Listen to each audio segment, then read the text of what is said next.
Trump's White House, 15 behind-the-scenes tales from the new book, and beyond. Sex, lies, tears, fears and lots of profanity.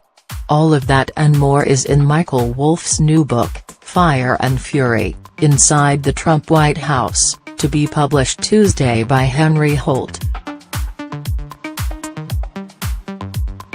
It features riveting behind-the-scenes anecdotes from Trump's White House, including juicy details on how the most powerful men and women in Washington worked together to make Trump president and turned on one another after he took the oath of office.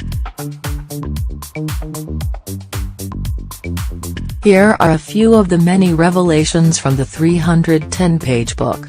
Trump was cranky. Trump, angered by the quality of his accommodations the night before the inauguration at Blair House, was so unhappy he bickered the next morning with his wife, Melania.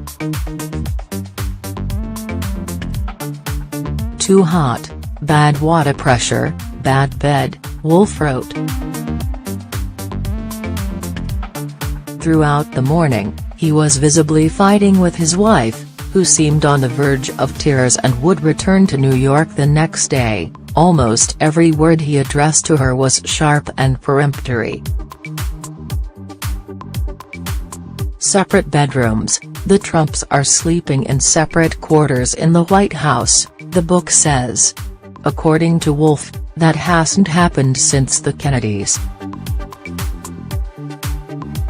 The hair, long the subject of curiosity and ridicule, Trump's coif gets a fresh look in a book, with daughter Ivanka describing the first hair.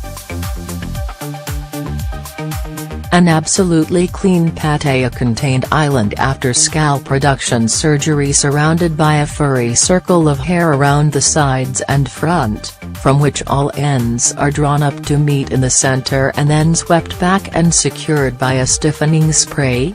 Wolff writes of Ivanka's explanation of her dad's do, noting the color is from Just for Men.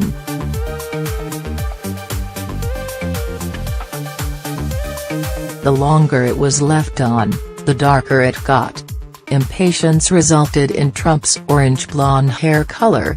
Hope Hicks and Corey Lewandowski, the two aides, were in a relationship during the campaign, according to the book.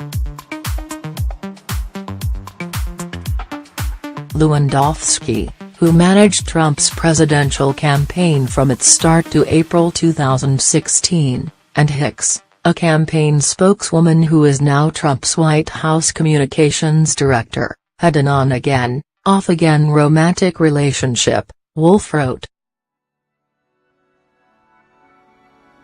After Lewandowski was fired, she worried about her ex's treatment by the press, prompting Trump to console her. "You've already done enough for him," Trump told her. "You're the best piece of tail he'll ever have." Fears and tears. Everyone in the Trump family, including Donald Trump himself, was shocked that he won on election night. Wolff wrote that Melania was terrified Trump could win. Trump offered his wife a solemn guarantee, there was simply no way he would prevail, according to the book. But on election night, after it became clear Trump would be the victor, Melania was in tears but not tears of joy, Wolff wrote. WHO gives him advice. When Trump was confronted by Joe Scarborough of MSNBC's Morning Joe about whom he consults with, the new president was frank. "You won't like the answer, but the answer is me," Trump responded, according to the book. "I talk to myself. Keep out." Trump was so scared of being poisoned, he had a lock installed on his bedroom inside the White House, causing friction with the Secret Service. The Secret Service didn't like the lock because agents insisted they must have access to the room, according to Fire and Fury. According to the book, Then he imposed a set of new rules: nobody touch anything, especially not his toothbrush. He had a long-time fear of being poisoned, one reason why he liked to eat at McDonald's. Nobody knew he was coming and the food was safely remade. Flynn was warned. Former National Security Advisor Michael Flynn, a target of the Russia probe who last month pleaded guilty to making false statements to the FBI, was warned about accepting money from Russia for a December 2015 speech in Moscow. According to Wolff, Flynn was informed that it had not been a good idea to take a $45,000 speaking fee from the Russians. Flynn responded that it would only be a problem if we won, Wolff wrote. The Obamas were very arrogant. Trump didn't like how Barack and Michelle Obama acted during the pre-inauguration meeting between the outgoing and incoming first couples. Trump believed that the Obamas acted disdainfully, very arrogant toward him and Melania, according to the book. Rudy for SCOTUS, Trump has repeatedly pointed to his appointment of Neil Gorsuch to the Supreme Court as one of the signature achievements of his first year in office. But, according to Wolff, Trump actually wanted a loyalist on the bench and was considering Rudolph Giuliani. Before choosing Gorsuch, Trump kept returning to Giuliani because the former New York City mayor and Trump campaign surrogate had backed him up after the Access Hollywood tape fiasco. Take a shower, Steve. Trump was never shy about insulting Bannon, his chief White House strategist. Take a shower, Steve. You've worn those pants for 6 days, Trump said at one point, according to Wolff.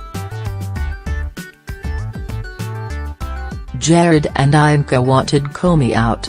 Jared Kushner and Ivanka Trump were convinced that the FBI director might go after the Kushner family's real estate dealings and encourage the president to fire him.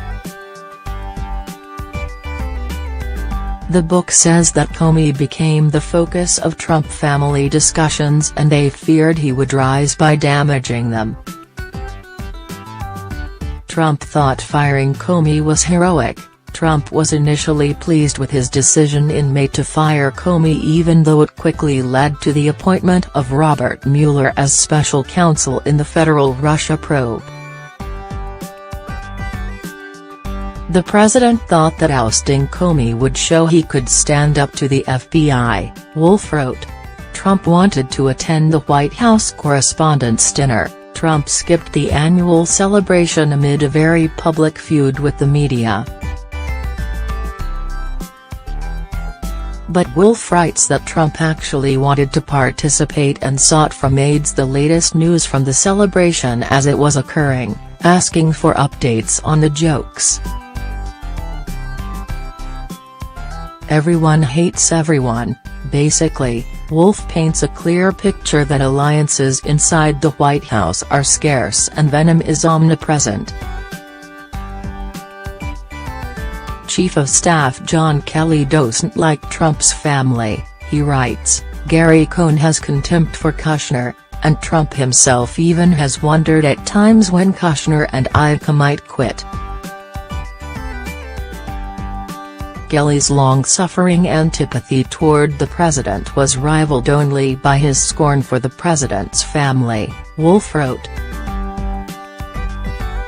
Contributing to this report were Shirley Zilberstein, Beth Fooey, Dartanoro Clark, Jack Borer, Stephanie Cargill, David Ingram, David Murphy, Christopher Nelson, Nikki Egan and Alex Preston.